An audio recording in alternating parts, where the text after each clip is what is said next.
ಇನ್ನೊಂದು 10 ವರ್ಷ ಬಿಟ್ರೆ ಕಾಲ ಹೇಗೆ ಬರ್ತದೆ ಅಂತಂದ್ರೆ, ಇವತ್ತು ರೈತರಿಗೆ ಕಣ್ಣೇ ಸಿಗ್ತಾ ಇಲ್ಲ, ಕಣ್ಣೇ ಸಿಗ್ತಾ ಇಲ್ಲ, ಕಣ್ಣೇ ಸಿಗ್ತಾ ಇಲ್ಲ ಅಂತ ನೀವು ಹೇಳಕತ್ತೀರಿ. ಇನ್ನೊಂದು 10 ವರ್ಷ ಹೋಗ್ಬಿಟ್ರೆ ಭಾರತದಲ್ಲಿ 1 ಎಕರೆ ಇದ್ದವ ಶ್ರೀಮಂತ ಇರ್ತಾನೆ, ಹೊರತಾಗಿ ಗೋರ್ಮೆಂಟ್ ನೌಕರಿ ಇದ್ದವರಲ್ಲ.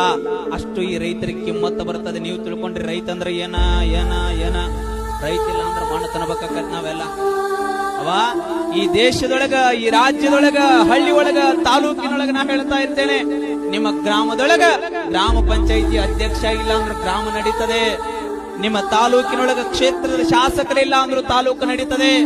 ರಾಜ್ಯದೊಳಗ ಮುಖ್ಯಮಂತ್ರಿ ಇಲ್ಲದೆ ಇದ್ರೂ ಸಹಿತ ಈ ರಾಜ್ಯ ನಡೀತದೆ. ದೇಶದೊಳಗ ಪ್ರಧಾನಿ ಇಲ್ಲ ಅಂದ್ರೂ ಸಹಿತ ಈ ದೇಶ ನಡೀತದೆ.